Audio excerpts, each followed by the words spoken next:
The stars had never seemed so beautiful to Jake Morrison as they did that morning.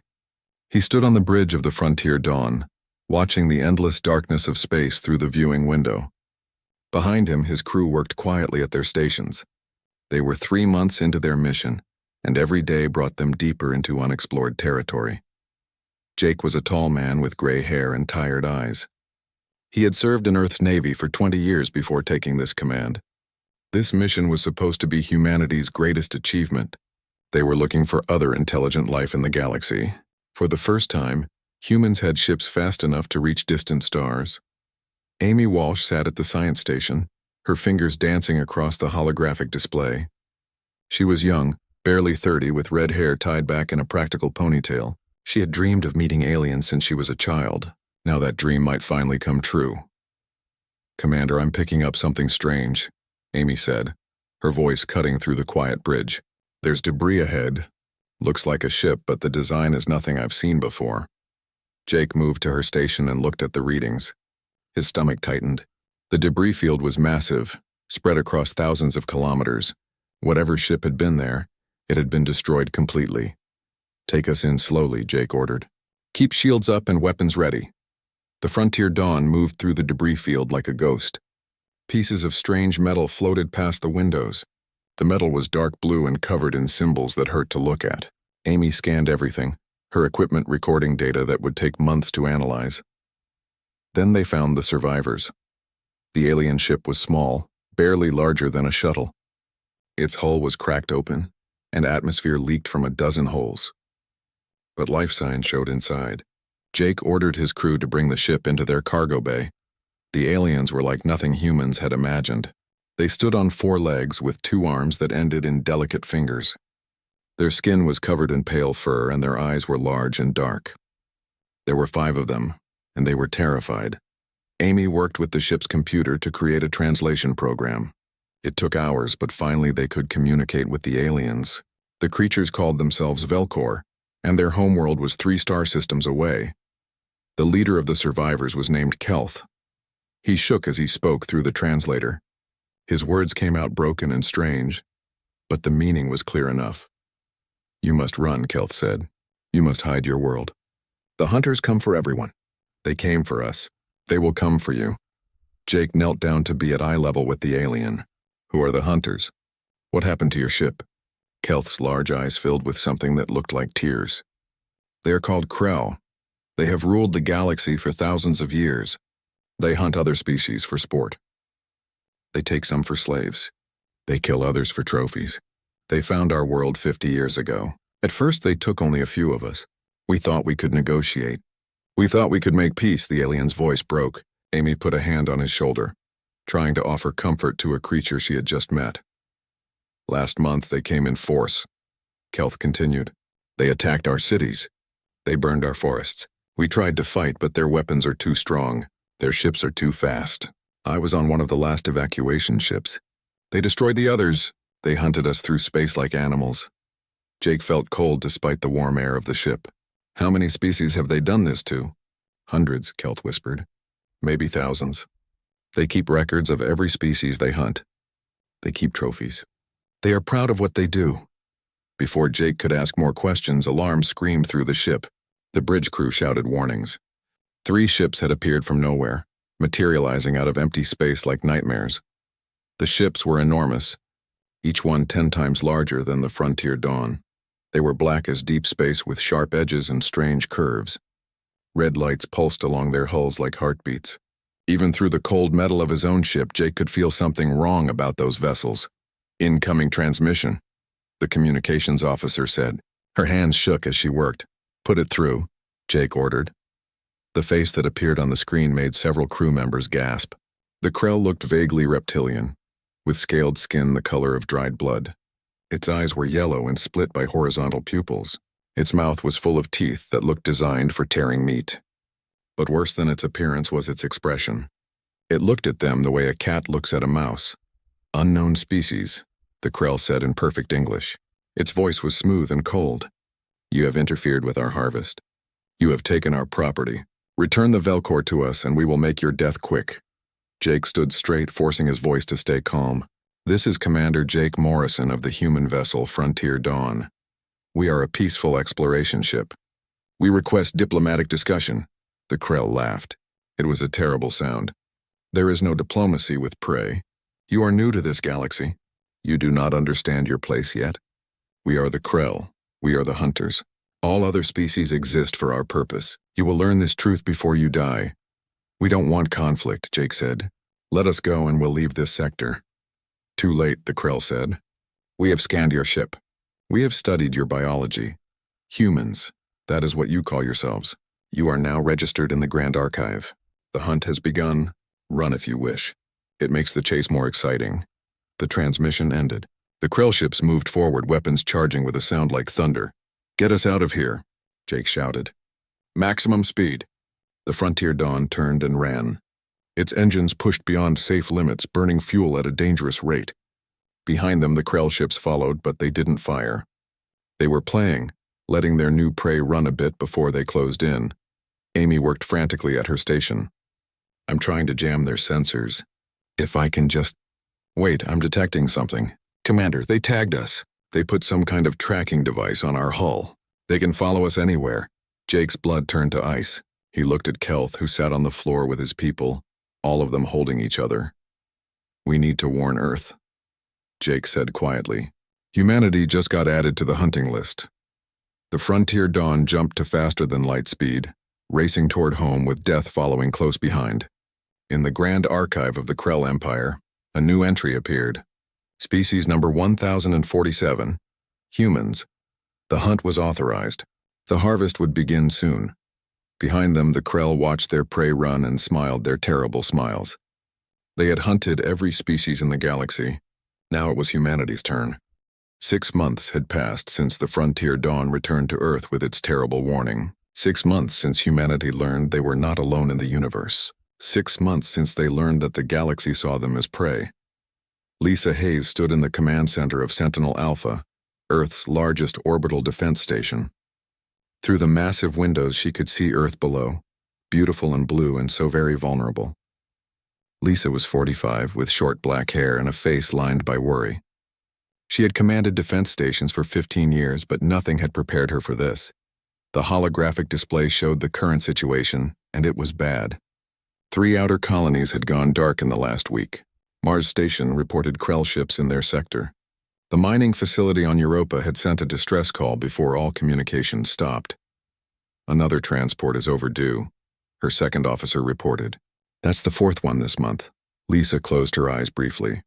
Each missing transport meant dozens of people, families, children, all taken by the Krell for purposes she didn't want to imagine.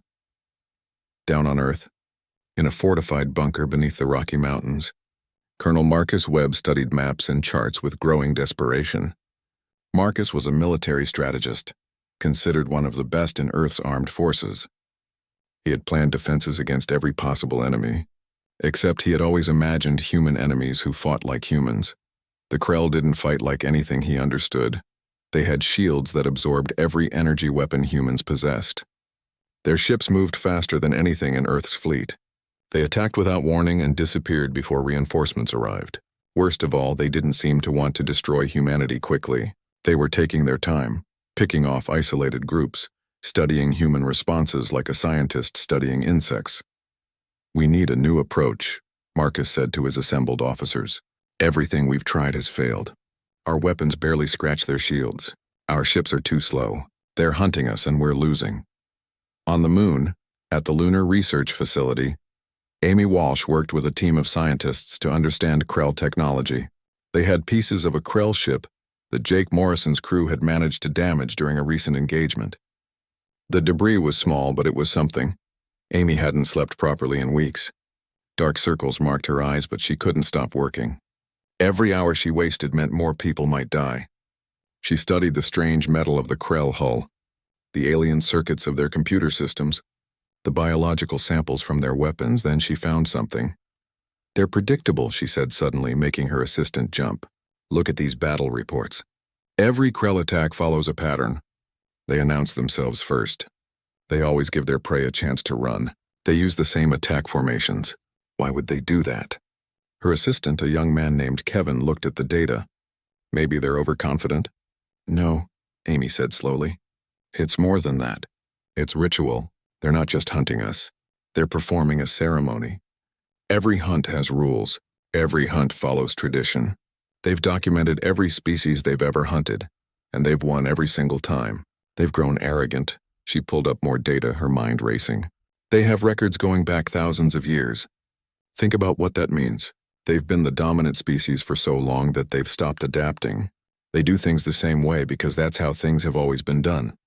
Far from Earth, on a Krell hunting preserve, Danny Rogers was learning these same truths through much harder lessons.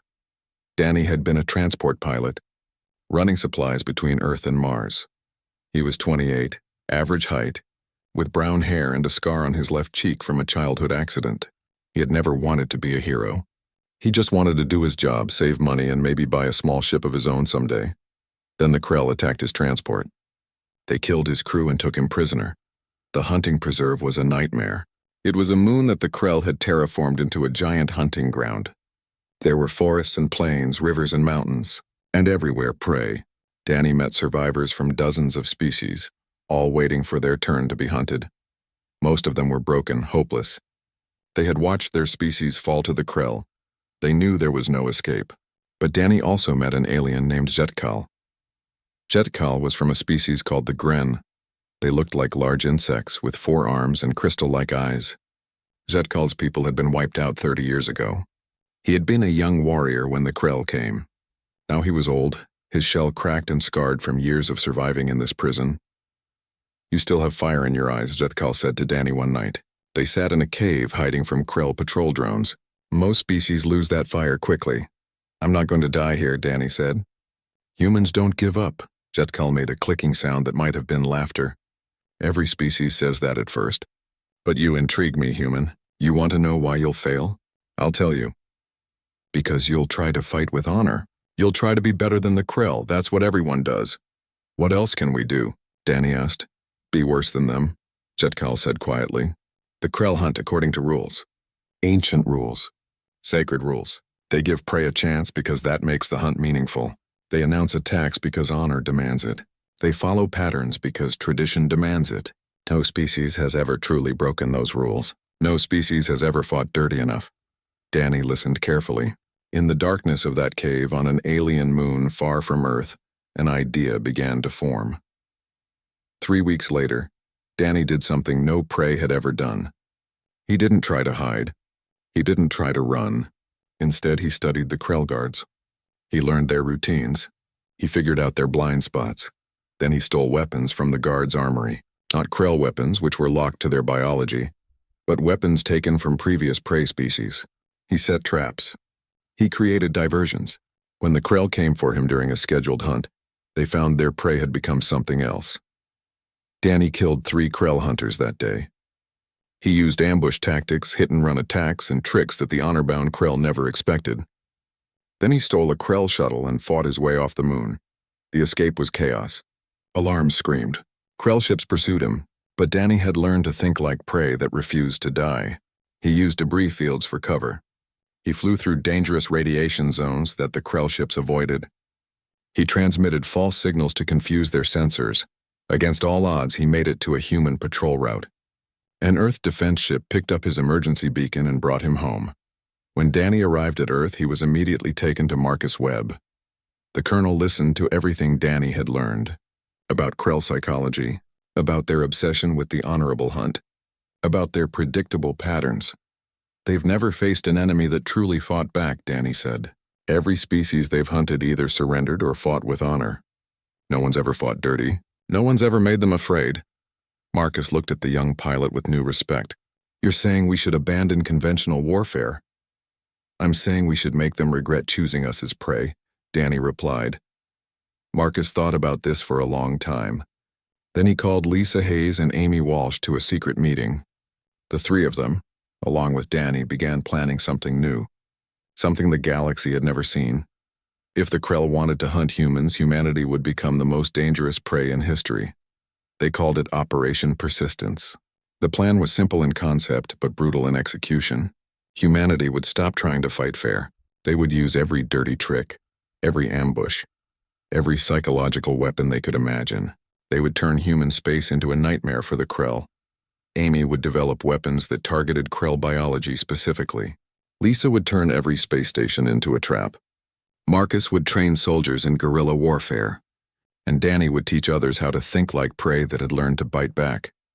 The Krell had hunted every species in the galaxy. Now they were about to learn what it meant to hunt humans. And humans, as the galaxy would soon discover, had spent their entire history learning how to survive against bigger, stronger predators. The hunt was about to change. General Karen Blake stood before the assembled military leaders of Earth. She was 52, with gray hair cut military short and eyes that missed nothing. She had served in 3 wars and thought she understood combat. The Krell had taught her she understood nothing. Operation Persistence begins today, she announced. From this moment forward, we stop fighting like soldiers. We start fighting like survivors. The Krell think they're hunting us. We're going to teach them what it means when humans get angry. Around the table sat the people who would make this happen. Marcus Webb had tactical plans spread across the holographic display. Amy Walsh had lists of biological weapons ready for deployment. Danny Rogers had trained 50 teams in unconventional warfare. And Lisa Hayes had turned every human station into a potential trap. The first target was a Krell hunting party that had been attacking supply convoys near Jupiter. The Krell followed their usual pattern. They would announce their presence, give the humans time to panic, then attack when fear had done half their work for them. This time was different. When the Krell ships arrived, they found a convoy of 5 transport ships. The transports broadcast distress signals and scattered, running in different directions. The Krell ships split up to pursue them exactly as predicted. Each transport was a ghost ship. No crew, no passengers, just automated systems and a very special cargo. The first Krell ship caught its prey and docked, sending hunters aboard to claim their trophies. The transport's interior was dark, filled with strange sounds and moving shadows. The Krell hunters moved through the corridors, following thermal signatures that seemed to be running humans. The thermal signatures were fake. The moving shadows were projected images, and the corridors were filled with traps. Sections of the floor gave way, dropping Krell hunters into rooms that immediately sealed and filled with corrosive gas. Doors closed and locked, separating hunting parties into small groups. Hidden weapons fired from unexpected angles. The ship's life support switched to a mixture that was harmless to the automated systems, but poisonous to Krell biology. By the time the Krell realized what was happening, it was too late. The transport ship exploded, taking the Krell vessel with it. The same thing happened to the other 4 ships in the hunting party. The Krell had lost an entire hunting fleet without killing a single human. Grant watched the results from his engineering station on Earth.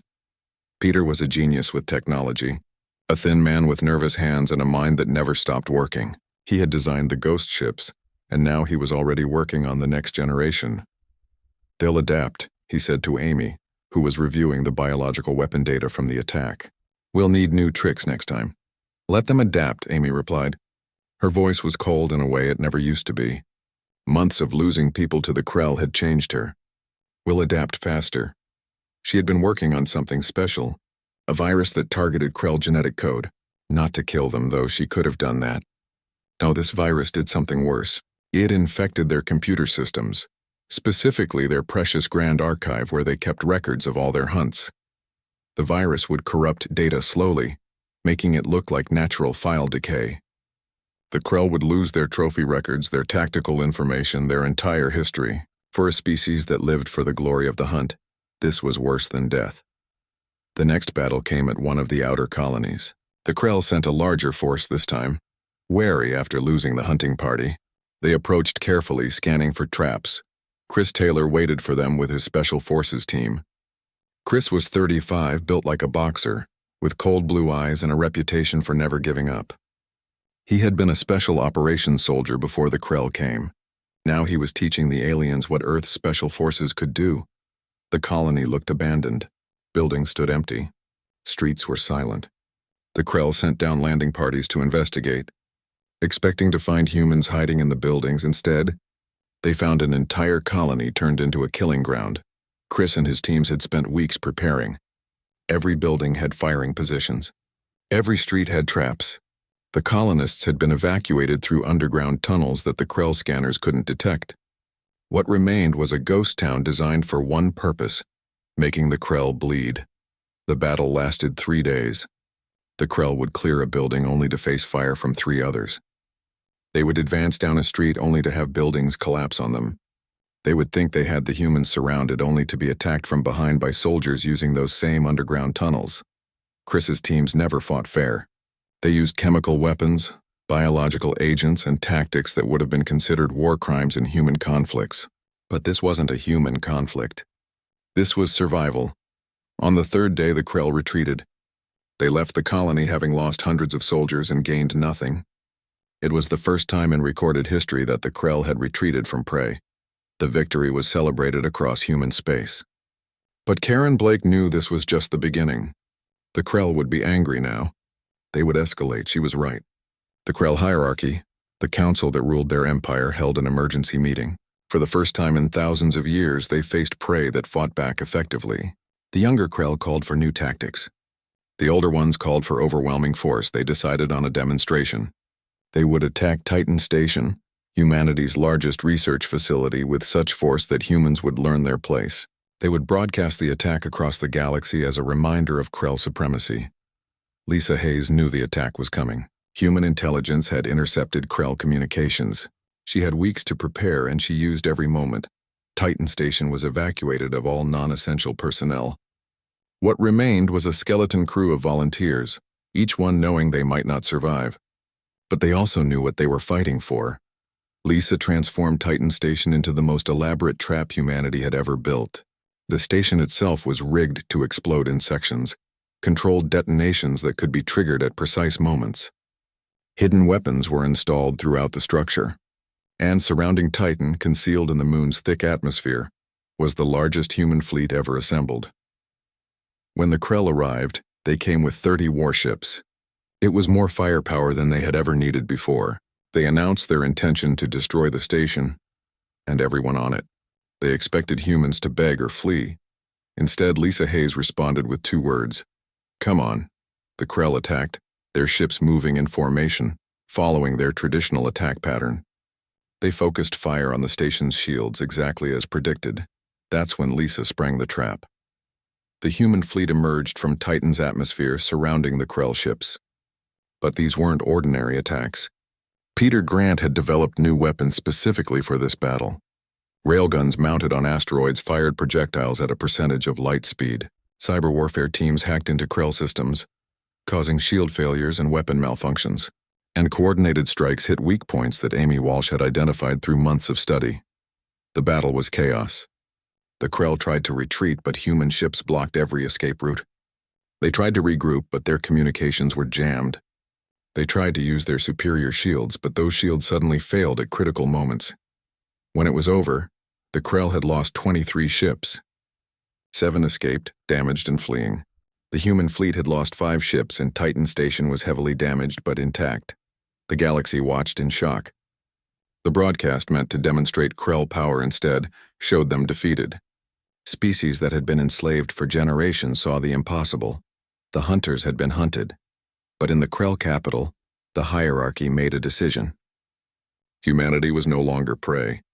Humanity was a threat, and threats had to be eliminated completely. The Krell Emperor, ancient and proud, issued a decree. The hunt was over. This was now war.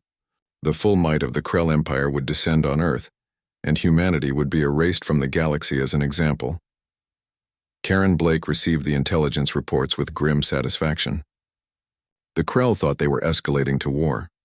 They didn't understand that humans had been at war since the first attack. The Krell still thought in terms of honorable combat. Humans thought in terms of survival. The real war was about to begin, and the Krell had no idea what they were facing. Jake Morrison stood on the bridge of his new ship, watching Krell space through the viewing window. His ship was called the Shadow, and it was unlike anything humans had built before. Black as deep space, covered in stealth technology, armed with weapons designed for one purpose: making the Krell afraid in their own territory. Jake commanded the Nightstalkers, a fleet of 50 ships crewed by volunteers who knew they might never come home. Their mission was simple and brutal. Take the war to the Krell. Show them what it felt like to be hunted in their own space. Target identified, his tactical officer said quietly. Krell hunting preserve 300,000 kilometers ahead. Jake studied the readings. The preserve was on a small moon, terraformed into a hunting ground where the Krell kept prey species before the hunts. Intelligence suggested it held prisoners from at least 20 different species, including 50 humans captured in recent raids. Begin the operation, Jake ordered. The Nightstalkers moved in silently. Krell sensors, designed to detect ships moving normally through space, missed the human vessels using new stealth systems Peter Grant had developed. The Shadow and its sister ships reached the moon undetected. What followed was not a battle. It was a rescue operation that turned into a nightmare for the Krell guards. The Nightstalkers landed teams across the moon's surface. These weren't regular soldiers. They were specialists trained by Danny Rogers in the art of making prey dangerous. They moved through the forests and facilities like ghosts, killing Krell guards before they could sound alarms. The prisoners watched in amazement as humans moved through the preserve, methodically eliminating their captors. Many had never seen humans before, those who had remembered them as the new species that the Krell had marked for harvesting. Now those same humans were freeing slaves, destroying Krell facilities and leaving messages in the Krell language. The prey fights back. By the time Krell reinforcements arrived, the Nightstalkers were gone. They had freed 3,000 prisoners, destroyed the preserve's infrastructure, and killed every Krell guard. Among the freed prisoners were not just humans but members of dozens of species who had thought rescue impossible. Danny Rogers was on that mission, and he personally freed the section holding human captives. One of them was a young woman named Kate, who had been captured during a colony raid 2 months ago. She looked at Danny like he was a miracle. "How?" she asked simply. "We learned to bite back," Danny replied. Back at the Shadow, Jake met with representatives of the freed species. Most were traumatized, broken by months or years in Krell captivity, but some still had fight in them.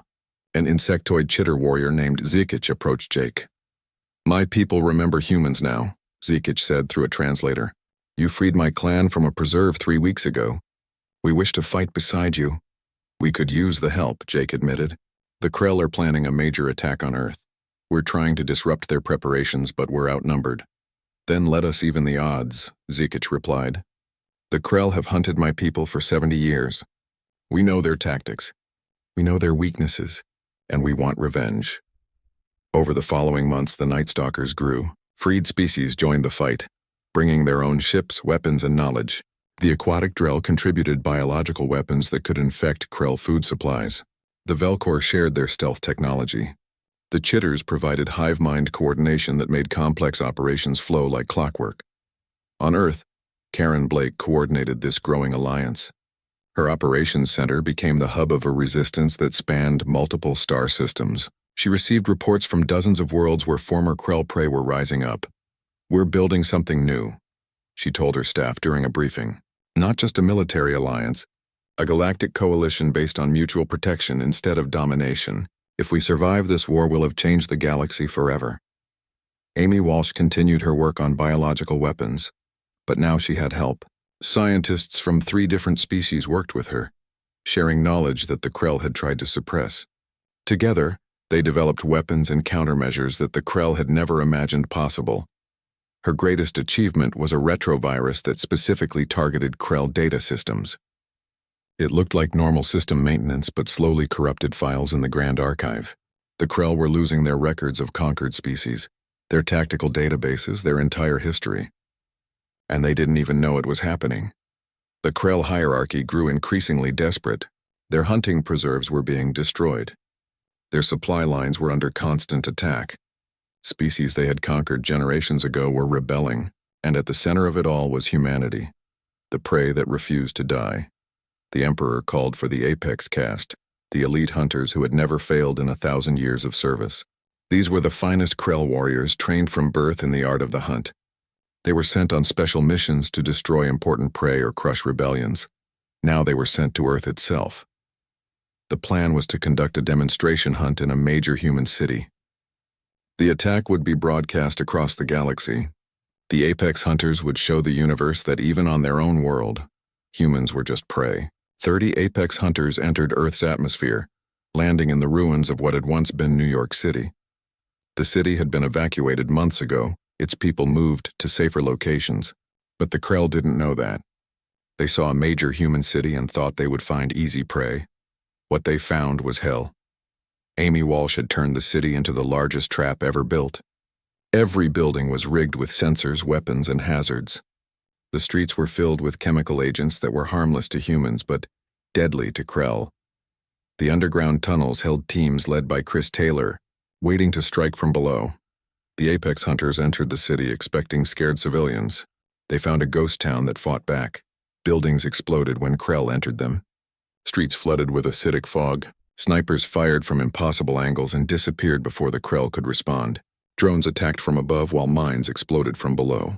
The city itself seemed alive and hostile. For a week, the galaxy watched as the mighty apex hunters were hunted through human streets. The Krell warriors trained to hunt prey had no training for being prey themselves. They tried to regroup, but human tactics scattered them. They tried to call for extraction, but their communications were jammed. On the 7th day, only 3 apex hunters remained alive. They were found by Danny Rogers and his team, huddled in a building, weapons empty, covered in wounds. Danny could have killed them. Instead, he let them go with a message. "Tell your emperor," Danny said. "Tell him that humans don't forgive. Tell him that every species the Krell has hunted is watching now. Tell him that the prey has teeth." The 3 survivors returned to the Krell homeworld, broken and traumatized. The broadcast meant to terrify the galaxy had instead shown the Krell running in fear. The psychological impact was devastating. Young Krell began questioning their culture. How could the apex hunters, the best of the best, be defeated by prey? How could species that were supposed to be inferior fight so effectively? The entire foundation of Krell society, built on the idea that they were the ultimate predators, began to crack. The Krell Emperor, watching his culture crumble, made a final decision. If demonstrations wouldn't work, then overwhelming force would. He ordered the entire Krell armada to gather. Every warship, every hunter, every resource the Empire possessed would be directed at one target: Earth. It would be the largest military operation in galactic history. The Emperor announced his intention to personally oversee the attack. Earth would burn, and humanity would be erased as an example to any species that dared resist. The message was clear. The Krell might have lost battles, but they would win the war through sheer force. Karen Blake received the intelligence with a grim smile. She had been waiting for this. The Krell were gathering their entire fleet in one place, leaving their own worlds vulnerable. It was exactly what she needed. She contacted Jake Morrison on the Shadow. "Operation Reversal is a go. You know what to do." Jake looked at his crew, at the ships of the Allied fleet surrounding him. Hundreds of vessels from dozens of species, all united against their former oppressors. "Set course for the Krell homeworld," Jake ordered. "It's time to show them what it means to be prey in their own space." The hunt was about to reach its final stage. The Krell Emperor stood in his throne room, watching holographic displays that showed his armada gathering. 3,000 warships, the full might of an empire that had dominated the galaxy for millennia. It was beautiful and terrible, a fleet that could crack planets and burn stars. The Emperor was ancient, over 500 years old. He had seen countless species fall to Krell hunters. He had watched the Empire grow from a single world to encompassing hundreds of systems. Never in all those years had he imagined that prey could become a threat. But humanity had done the impossible. They had resisted. They had fought back. They had inspired other species to rebel. And now the Emperor would end it. He would personally lead the fleet to Earth and show the galaxy that the Krell were still the ultimate predators. "The fleet is ready, Emperor," his admiral reported. "All ships are armed and prepared. The humans cannot stand against this force." "Then we proceed," the Emperor said. "Broadcast our departure across all channels. Let every species see what happens to those who resist the hunt." The Armada began its journey to Earth. It would take 3 days to cross the distance. 3 days for the prey to realize their doom was coming. 3 days to savor the fear. On Earth, Lisa Hayes watched the Krell fleet's departure with calm eyes. Around her, the command center buzzed with activity. Every human ship, every defense station, every weapon was being prepared. But Lisa knew that conventional defense wouldn't win this fight. They took the bait. she said to Marcus Webb, who stood beside her studying tactical displays. Karen's plan is insane, Marcus replied. If it fails, we lose everything. If we do nothing, we lose everything anyway, Lisa said. At least this way we have a chance. Far from Earth, Jake Morrison's fleet emerged from faster-than-light travel in Krell space. The Shadow and hundreds of allied ships appeared near the Krell homeworld like ghosts materializing from darkness. The Krell homeworld was called Krelltha, a massive planet covered in cities built over millions of years. It had never been threatened. The idea of prey attacking the Krell homeworld was unthinkable, so unthinkable that its defenses were minimal. Most of the Krell military was en route to Earth. Jake stood on his bridge looking at the planet that had sent hunters across the galaxy. A world built on the suffering of countless species. He thought about all the people he had lost. All the species that had been hunted to extinction. All the pain the Krell had caused. Open a channel, Jake ordered. Broadcast to the entire planet. His face appeared on every screen across Krelltha. Millions of Krell saw the human commander for the first time, saw the determination in his eyes, saw the fleet surrounding their world. People of Krelltha, Jake said, for thousands of years you have hunted other species. You have taken prey from their homes and killed them for sport. You have enslaved civilizations and destroyed cultures. You called it the sacred hunt. You called it your right as the strongest species. He paused, letting his words sink in. Today you learn what it means to be prey. Your emperor and your fleet are gone, chasing us to Earth. Your world is defenseless. We could destroy your cities. We could hunt you through your streets. We could do to you what you have done to countless others. Another pause. The Krell watching felt something they had never experienced before. Genuine fear. But we won't, Jake continued. Because we are not you. We don't believe might makes right. We don't believe the strong should prey on the weak. So instead we offer you a choice. Order your fleet to stand down. End the hunts. Free all enslaved species. Dismantle your empire of pain. Or we will make your homeworld a prison, and you will spend generations learning what it feels like to be hunted in your own home. The message ended. The Krell leadership, those who remained on the homeworld, panicked. They tried to contact the Emperor, but he was too far away. They tried to mount a defense, but they had no military. For the first time in their history, the Krell were helpless. In space near Earth, the Krell armada emerged from faster-than-light travel. They saw Earth ahead, blue and beautiful and seemingly undefended. The Emperor smiled. The prey had given up. Victory would be swift. All ships prepare to attack, he ordered. Today we remind the galaxy who rules. That's when Lisa Hayes activated the trap. Earth's orbit was filled with thousands of satellites and defense platforms.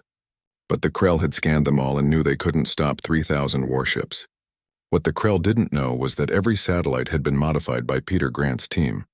They weren't weapons. They were cyber warfare platforms. As the Krell fleet moved into attack position, Amy Walsh's virus activated across their entire armada. The virus had been hidden in Krell systems for months, spread through captured equipment and infiltrated networks. Now it struck. Krell shields failed.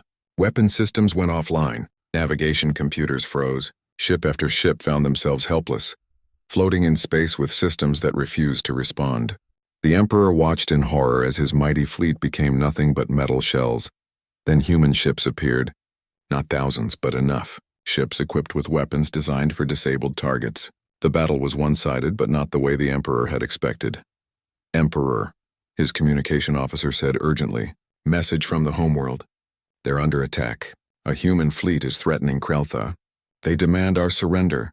The Emperor stood frozen. For 500 years he had been the ultimate predator. Now he understood what it felt like to be cornered, to have no options, to face destruction. Hail the humans, he said quietly. Lisa Hayes's face appeared on his screen. She looked at the ancient Krell Emperor with neither hate nor pity, just cold determination. Your fleet is disabled, Lisa said. Your homeworld is surrounded. You have two choices. Surrender now and accept our terms, or watch your species be hunted to extinction. We learn from the best, after all. The Emperor's claws clenched. Every instinct told him to fight, to never submit. But he was also a survivor. He had lived 500 years by knowing when a battle was lost. What are your terms? He asked. The negotiations took 3 days. The treaty was signed on neutral ground, witnessed by species from across the galaxy. The terms were harsh but fair. The Krell Empire was dissolved. All hunting preserves were immediately freed. All enslaved species were released. Krell technology would be shared with their former prey. War crimes trials would be held for Krell leaders who had committed atrocities. And, most importantly, the Krell would join a new galactic council where all species had equal representation. The Emperor signed the treaty with shaking claws.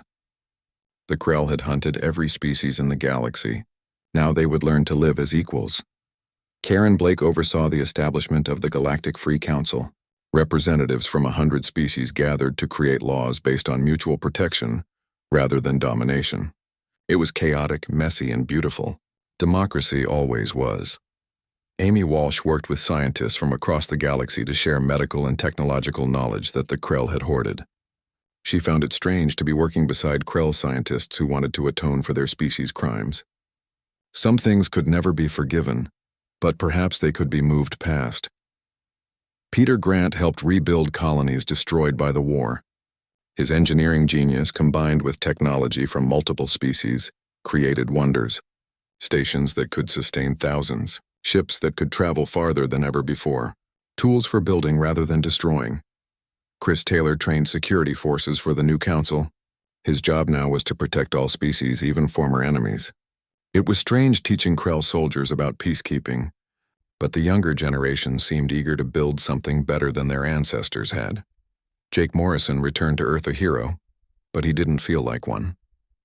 He had done what was necessary, but the cost had been high. Thousands of humans dead, entire colonies destroyed, trauma that would take generations to heal. He visited the memorial that had been built in Geneva. The Wall of the Fallen listed every human lost to the Krell, but beside it stood another monument, the Wall of the Hunted, bearing the names of every species the Krell had destroyed before humanity fought back. Danny Rogers found him there one afternoon. The pilot looked older than his years, marked by everything he had seen and done. "We did it," Danny said quietly. "We changed the galaxy, did we?" Jake asked. "Or did we just become what we fought against?" "No," Danny said firmly. "The Krell hunted for pride and glory. We fought for survival and freedom. There's a difference. We could have destroyed them. We chose mercy instead," Jake nodded slowly. "I hope you're right. I hope we're building something better." Lisa Hayes joined them, her military uniform replaced by civilian clothes. She had retired from active service, taking a position as an advisor to the new council. "The Velcor delegation sent a message," Lisa said. "They want to thank us. Their species nearly went extinct because of the Krell. Now they're rebuilding." "How many species are we up to now?" Jake asked. 47 confirmed survivors of Krell hunts," Lisa replied. "And we're still finding more. Some have been hiding for generations. Now they're coming out of the shadows." Amy Walsh appeared, carrying a data pad and looking exhausted but satisfied. "I've been reviewing the data from the Grand Archive. Before we corrupted it, we managed to copy some information. The Krell,